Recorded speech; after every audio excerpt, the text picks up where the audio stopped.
10 exercises that you're going to choose for the rest of your life to build and maintain as much muscle as possible, what are you going to pick? If you only had 10 exercises for the rest of time, that's all you have in your library to stay as muscular as possible, give me the list. If you only had 10 exercises for the rest of your life, what would they be? 10 exercises. Alright. Let's start with legs, yeah? Hack squat. Why? Main quad loader. Deadlifts, incline dumbbell press. I'll say seated incline dumbbell curls for biceps. It's tension at the stretch, great exercise.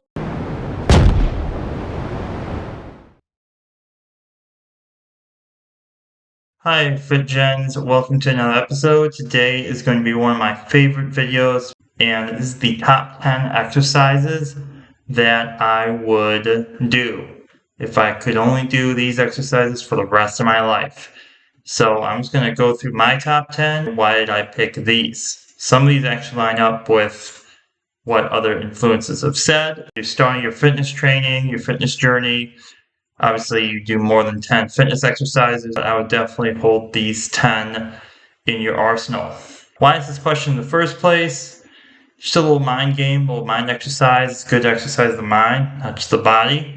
And it tells you what muscle groups are the most important to you. Obviously, you want to have a well-rounded body, but of course, you're going to pick your favorites. There's 10 exercises, but there's muscle groups that go along with each one. These are going to be your chest, your back, your shoulders, your biceps, your triceps, your quads, your hamstrings, your calves, and your abs. Those are going to be the muscle groups that we're going to be talking about.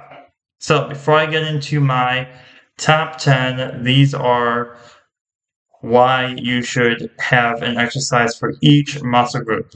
So the chest, obviously, builds the upper muscle, builds your pectorals right here.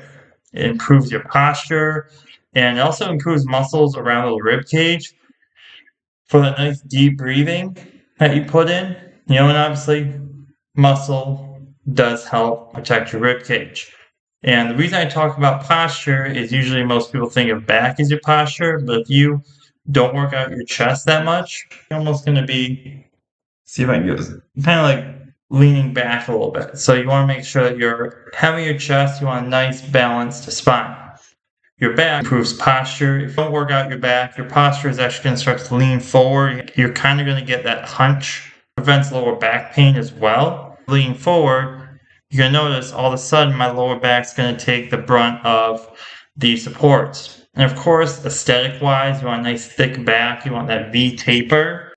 Your biceps, I did a whole video on biceps already, so go check that out on my channel. That was episode 2. Biceps really prevent shoulder and elbow injuries. You are moving your bicep like that. Part of that is going to be your elbow. Improves functional strength and grip strength.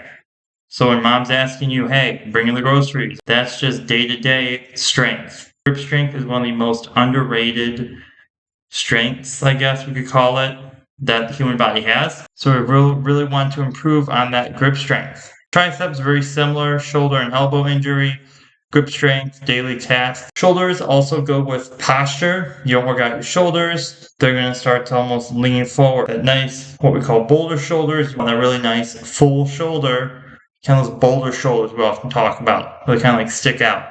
Hamstring really prevents lower back injuries. They help with leg strength. I did a deadlifting video. I talked about protecting your lower back. If you have strong hamstrings, that's also going to help decrease the chance of you hurting your lower back as well. Quads, this is the big front muscle. This prevents knee injuries, protects joints, improves joint health and daily movement. Calves, very underrated. I know always the joke is I never work out my calves. I have small calves. But calves actually do a lot for you. They improve ankle stability. They boost athletic performance. They make you jump higher, sprint faster, things like that. They almost give you that power. So that's actually going to be a really good idea to actually work out your calves once in a while. And finally, abs, that's pretty much a given. They provide stability for your entire body, help support the spine, improve everyday function.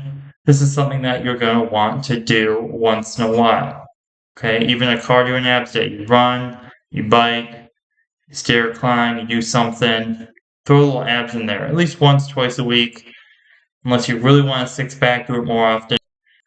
Top 10 of my exercises. I'm going to go down the list. Starting with chest, it's going to be incline dumbbell bench press.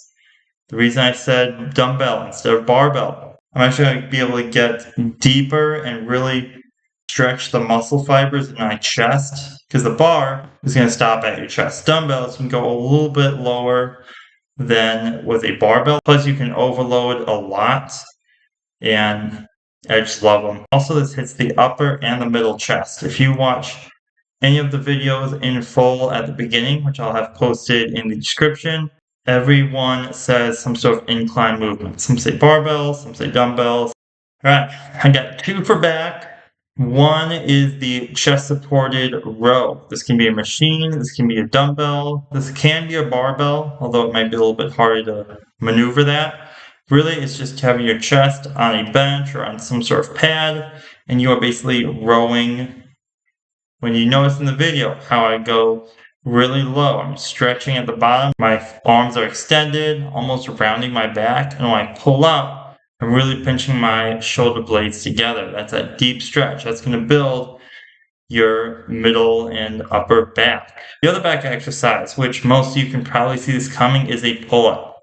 I don't do pull-ups every single back day, although I should, but that's the best way to give yourself a V taper. Pops those lats, and nothing says strength like knocking out a couple pull-ups. Right? 8 to 10 would definitely be a goal. Once you hit 10, you can even add weights. There's little belts and stuff that you can actually attach weights to, like plates. Deep stretch hits the whole lat. That's what we call a compound exercise, or an exercise that hits more than one thing. So the lats, the middle back, the biceps. Going to the biceps, this is one that has really popped my biceps. I swear by this one. This is the incline dumbbell curl. And the reason I chose this out of every other dumbbell variation is because you get a very deep stretch in the bicep. If you leave your arms ever so bent, like I'm doing in the video, that actually keeps tension on the bicep. And you can really knock these out. If these are nice and controlled, you can slowly progress on the weight. Don't do these heavy at first. When I do them, I usually go between 25 and 35 pounds. I'm not going crazy heavy, trying to keep it at least 10 to 12 reps on this the whole time. The triceps, I do a tricep cable extension, as you see up there, usually with a straight bar or a W bar. This offers a really deep stretch on the tricep, and you can kind of progressively overload safely with these as compared to like a dumbbell or a barbell. Skull crusher, sometimes you fatigue a little bit quicker, forearms take over, but with this, I feel like it's a lot better. It also hits both heads of the triceps as well. The next one is the dumbbell shoulder press. I was thinking of putting a barbell shoulder press or a Smith machine one, but again, it's that deep stretch at the bottom, and I usually do these seated. You can do these standing to engage the core a little bit more, but if I'm hitting shoulders, I really want to isolate my shoulders as best I can. So I'm going to do a dumbbell shoulder press, deep stretch at the bottom, nice and slowly on the way up top. Keep a little bit of bend in the elbows, don't lock them in, but these will absolutely kill. The other one that I'm going to put in for shoulders is the lat raise. The lat raise is your side delts. The dumbbell shoulder press works the front, the anterior delt, and the side delt as well. But if you want that nice round shoulder, that boulder shoulder look, I think it's really important that you hit lat raises. And I'm doing these cable. The reason is it prevents swinging when you do them. You can kind of overload a little bit more, do some half reps in, and as you can see in the video, I always stop with a little slight angle when I do them. So that's really going to hit the lats as well.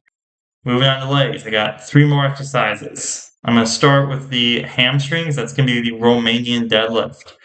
You can use with a dumbbell or a barbell. I really prefer the barbell because I feel like with a barbell, it's a lot easier to trace the path. As you see over here, the barbell almost grinds along your quads, down to your shins a little bit. And I feel like that deep stretch is kind of a path for the bar to follow. You can overload the hell out of these, and this also helps a little bit with your lower back. Obviously, you want to be careful. You don't want to kill your lower back. But you do feel this a little bit in your lower back, but obviously you should feel it more in the hamstring area. And the other one is the hack squat. Not a barbell squat, not a dumbbell squat, hack squats. You're pretty much already locked in and really just following a straight path. The deeper you go, which this gives you a great stretch. It's my favorite exercise to do. Every time I'm done with hack squats, my quads feel like they're going to fall off. But it gives you a really deep stretch the lower you go. And this also implements the calves and the glutes as well, your butt muscles. This is kind of like a 3-for-1. Able to really isolate the quads, the glutes, and the calves a lot better. Hence why I picked that one. Last thing is the abs and the core. I was kind of going back and forth between a decline ab crunch, but I ended up going with the hanging knee raise, because if done correctly, you can really hold it and you can really get a nice stretch on the core. You feel with decline crunches, sometimes the swing takes over and your lower back starts to hurt, hence why I went with the hanging knee raise. Plus, you can even add a little bit extra weight if you wrap your feet around a dumbbell or a kettlebell. There's little tips to try and even progress a little bit. Sometimes I'll use a 10 or 20 pound dumbbell. Those are my top 10 exercises. If you like it, leave a like, please subscribe, and comment down below what is your favorite exercise to do at the gym. I'm sure most of you are going to say chest or arms or back or something, but comment down below what's your favorite. And thanks for watching, guys. Please subscribe, and I'll see you guys in the next one.